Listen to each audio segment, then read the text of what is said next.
जय हिंद एवरीवन। आज हम बात करेंगे ग्लाइकोलिसिस के फर्स्ट स्टेप में। तो हमने देखा था कि ग्लाइकोलिसिस में दो दो इम्पॉर्टेंट जो है इवेंट होते हैं। एक को हम लोग बोलते हैं प्रिपरेटरी फेज और दूसरे को बोलते हैं पे ऑफ फेज। तो आज हम लोग देखेंगे कि प्रिपरेटरी फेज में क्या क्या चीज़ें होती हैं। तो देखिए भाई, प्रिपरेटरी फेज में दो बहुत इम्पॉर्टेंट इवेंट होते हैं। पहला इवेंट है कि फॉस्फोराइलेशन होगा, ठीक है, और दूसरा इवेंट होगा कि एक ग्लूकोज मॉलिक्यूल को दो मॉलिक्यूल ऑफ ग्लिसरॉल्डिहाइड 3 फॉस्फेट में तोड़ दिया जाएगा, ठीक है ना। तो अब आइए देखते हैं कि पहला स्टेप क्या है। तो पहले स्टेप में हमने पहले भी आपको ग्लूकोज ड्रॉ करना बताया, लेकिन इसमें भी हम लोग देख लेते हैं। सपोज करिए ये आपका रिंग फॉर्म है ग्लूकोज का ना, है ना। ग्लूकोज में कितने कार्बन होते हैं भाई? 6, ठीक है। तो अब हम यहाँ देखते हैं कि हमारे पास कितने कार्बन हैं। 1 2 3 4 5, this is 5th one and this is 6th one, है ना। वन जो है एक कार्बन जो है वो बाहर चला जाता है, जो कि 6th कार्बन होता है। अब यहाँ पे देखिए बहुत इम्पॉर्टेंट है कि ये जो 6th कार्बन है इस पे क्या प्रेजेंट है? हाइड्रोक्सिल ग्रुप, है ना। और फर्स्ट कार्बन पे भी देखिए हाइड्रोक्सिल ग्रुप है। ऐसे ये ग्लूकोज का स्ट्रक्चर है, तो इसमें कोई बहुत अलग से कुछ नहीं है। आप इसका स्ट्रक्चर पहले भी ड्रॉ कर चुके हैं, तो ये देखिए, ठीक है। यहाँ पे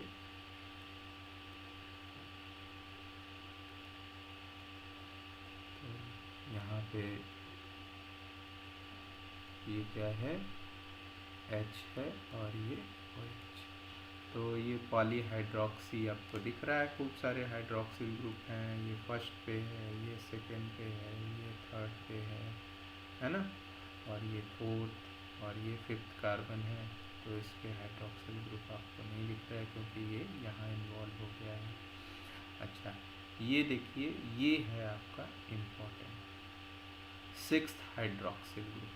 तो फर्स्ट स्टेप जो होता है ग्लाइकोलिसिस का, वो क्या है कि ये इरिवर्सिबल होता है। कैसा होता है भाई? इरिवर्सिबल होता है ना। इरिवर्सिबल स्टेप मतलब थर्मोडायनेमिकली इसको जो है आप ऐसे नहीं करा पाएंगे जब तक कि आपका एनर्जी इन्वॉल्व ना हो, ठीक है ना। तो ये इरिवर्सिबल है। इसको हम लोग बोलते हैं फर्स्ट प्राइमिंग रिएक्शन। क्या बोलते हैं? फर्स्ट प्राइमिंग रिएक्शन, है ना। तो अच्छा, मनोज कह रहे हैं कि इसको सर फर्स्ट प्राइमिंग रिएक्शन क्यों बोलते हैं। देखिए भाई, ये बहुत इम्पोर्टेंट है, मैं बताने ही वाला हूँ आपको।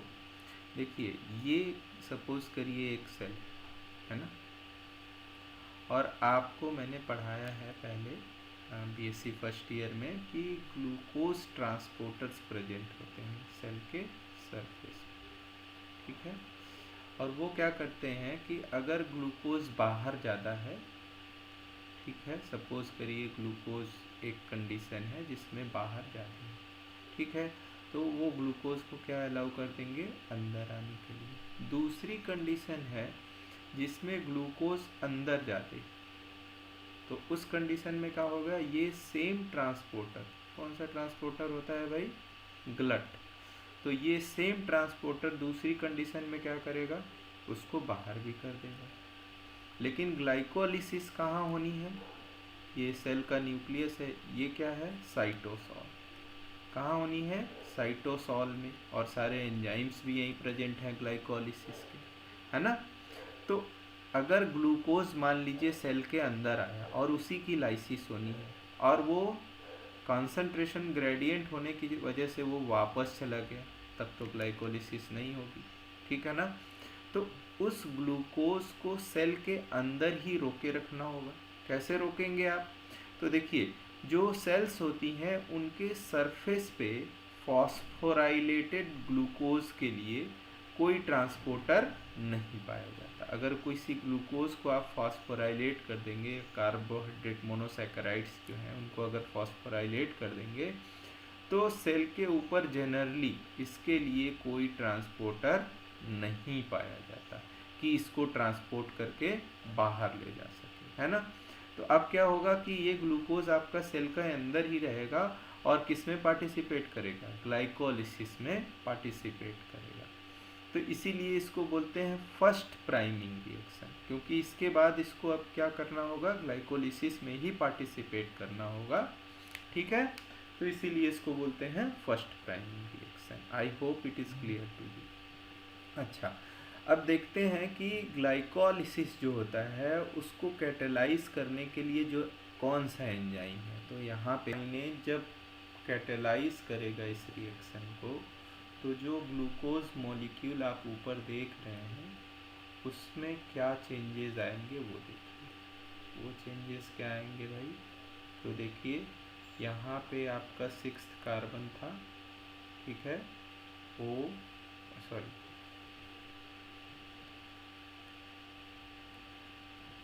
तो यहाँ पे देखिए ये आपका 6th कार्बन है CH2, है ना, और इसी यहाँ पे क्या है, हाइड्रोक्सिल ग्रुप है, और यहाँ पे जो स्ट्रक्चर्स हैं वो ऐसे ही रहेंगे। यहाँ हाइड्रोजन है, OH है, और यहाँ OH है, और ये OH है, और ये HOH, ठीक है ना। तो ये तो स्ट्रक्चर सब ऐसे ही रहेंगे। लेकिन ये जो 6th carbon, this is very important, इसी 6th कार्बन का जो हाइड्रोक्सिल ग्रुप था वहीं पे आपका कौन सा ग्रुप का ट्रांसफ़र हो जाएगा भाई, फॉस्फेट ग्रुप का, है ना। तो अभी ये क्या था, ग्लूकोज, ये क्या था, ग्लूकोज, और ग्लूकोज से क्या बन गया, ग्लूकोज 6 फॉस्फेट, क्या बन गया भाई, ग्लूकोज 6 फॉस्फेट, है ना, फॉस्फेट ग्रुप जुड़ गया। अब ये फॉस्फेट तो हमने अभी तक बताया नहीं, तो ये फॉस्फेट कहाँ से आया, तो देखिए ये जो फॉस्फेट है ये किसने दिया, तो यहाँ पे जो देने वाला है फॉस्फेट को वो कौन दिया, ATP, adenosine try phosphate, 3 phosphate होंगे भाई। अच्छा, उसके साथ साथ यहाँ से निकलेगा क्या, ADP, डाई फॉस्फेट, क्योंकि एक फॉस्फेट को ट्रांसफर कर दिया, ठीक है ना। अच्छा, ये कह रहे हैं कि क्या सर इसमें हाइड्रोलिसिस हो रहा है ATP का, नहीं भाई। देखिए यहाँ डायरेक्ट, ये बहुत इम्पोर्टेंट प्रश्न है, यहाँ पे हाइड्रोलिसिस होगा तो क्या होगा, तब तो एनर्जी रिलीज ना होगी, लेकिन हमें क्या करना है, ग्लूकोज मॉलिक्यूल को एक्टिवेट करना है। क्या करना है, एक्टिवेट करना है, या उसको ज़्यादा एक्टिव बनाना है, ठीक है ना। तो उसको एक्टिव बनाने के लिए आप क्या करते हैं भाई, अगर आपको मेला देखने के लिए 100 रुपये मिल गया तो आप तो खूब एक्टिव हो जाएंगे कि चलो हाँ चलो भाई घूम आते हैं, है ना। तो उसी तरह से यहाँ पे जो फॉस्फेट का ट्रांसफ़र हो रहा है वो हाइड्रोलिसिस नहीं है, नो हाइड्रोलिसिस, नो हाइड्रोलिसिस, है ना, ऑफ ATP। यहाँ पे क्या किया जा रहा है कि जैसे मान लीजिए ATP मॉलिक्यूल है ये, है ना, ATP मॉलिक्यूल का स्ट्रक्चर बहुत इम्पोर्टेंट है।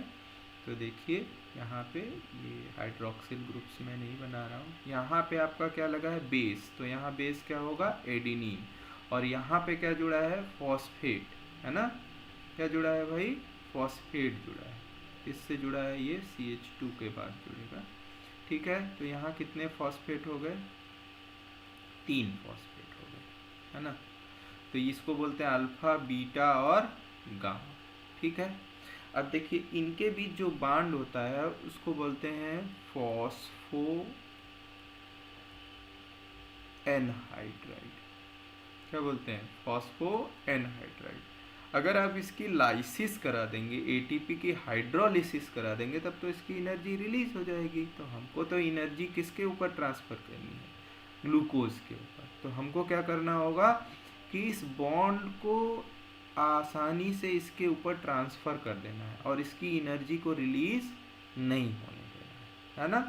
तो ये किस तरह का रिएक्शन हुआ, ट्रांसफर का, कि ट्रांसफर किसका हो रहा है भाई, फॉस्फेट ग्रुप का। किसका ट्रांसफर हो रहा है, फॉस्फेट ग्रुप का। तो ये रिएक्शन क्या होगा, इस रिएक्शन का, हाँ बताइए आप कौन सा क्लास होगा ये, यस ट्रांसफरेज, ये कह रहे हैं ट्रांसफरेज, ठीक है। तो ट्रांसफरेज ये रिएक्शन जो है सेकेंड क्लास है एंजाइम का, OTHLIL आपको याद होगा, तो उसमें ये सेकेंड क्लास है। लेकिन भाई यहाँ स्पेसिफिक ग्रुप है, उसका ट्रांसफर हो रहा है, तो इसका नाम क्या पड़ जाएगा, काइनेज।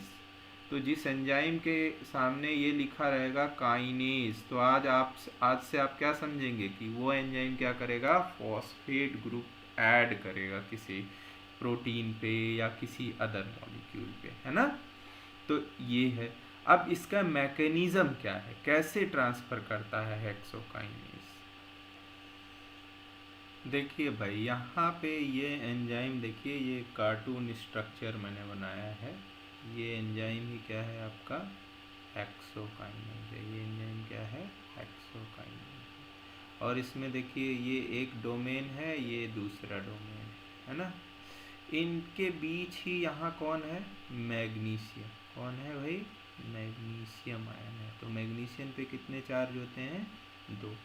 तो अब देखिए ये जो फॉस्फेट है, याद करिए, इसको बोलते थे अल्फा, इसको बीटा और इसको गामा, ठीक है। और ये मैग्नीशियम क्या करता है, इन दोनों फॉस्फेट के ऊपर जो नेगेटिव चार्ज है उसको क्या कर देता है, शील्ड कर देता है। तो मैग्नीशियम क्या करता है भाई, इनके मैग्नीशियम की अगर बात करें तो magnesium Mg2+ shield the charge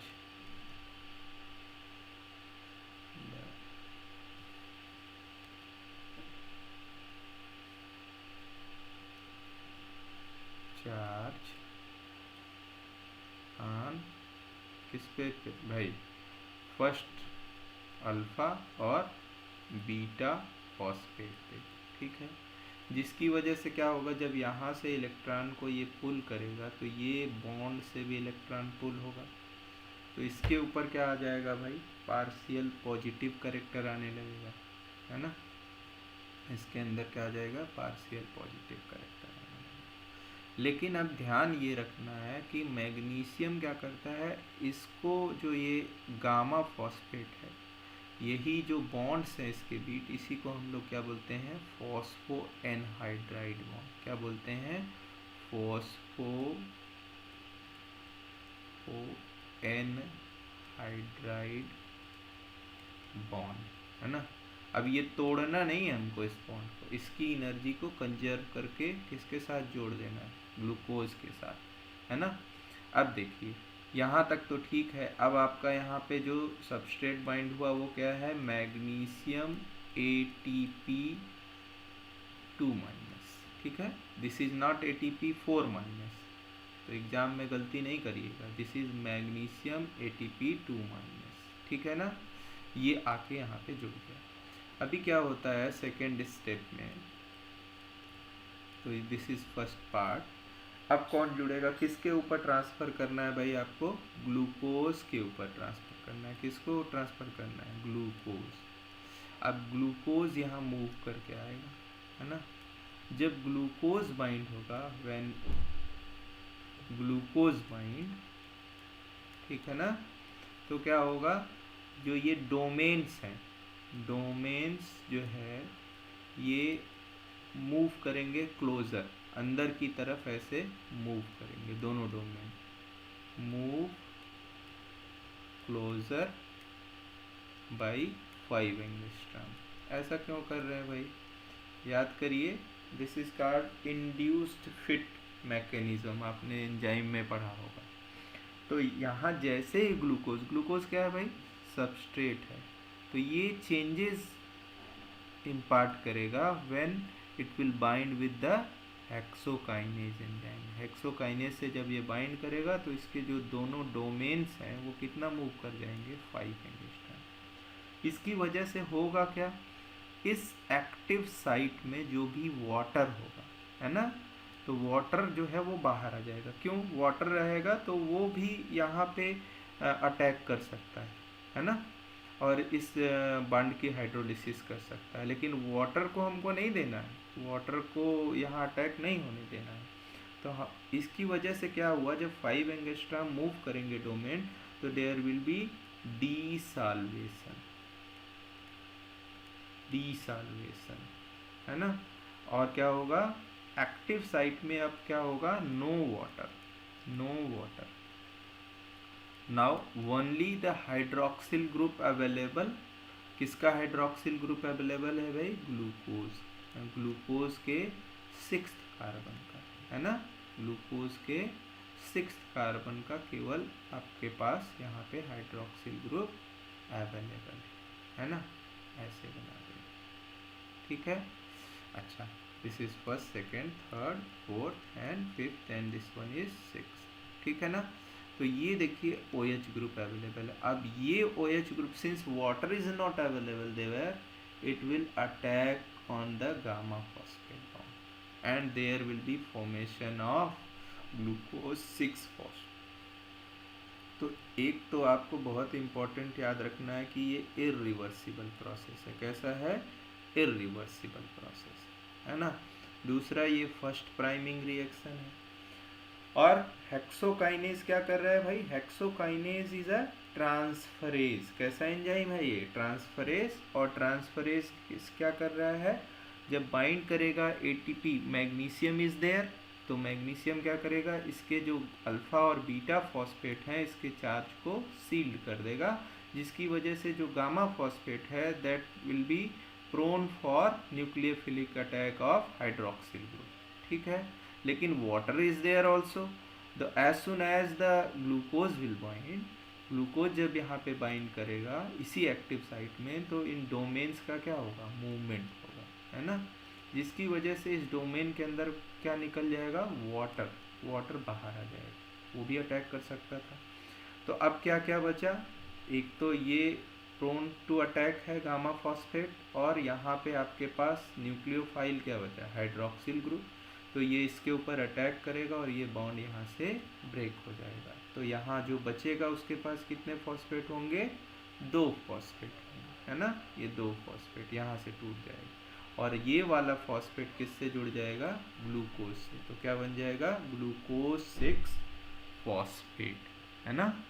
तो ये बड़ा इम्पोर्टेंट है, आप ध्यान रखिएगा। इसमें हम बहुत सारी चीज़ें सीख रहे हैं, जैसे हम सीख रहे हैं कि ट्रांसफरेज एंजाइम कैसे काम करता है, या इंड्यूस्ड फिट मैकेनिज़्म जो आपको 5 एंगस्ट्रॉम का मूवमेंट हो रहा है, ठीक है, और प्राइमिंग रिएक्शन क्या है, क्यों कहते हैं। अगले क्लास में हम लोग बात करेंगे कि नेक्स्ट स्टेप क्या होता है। This is the first step.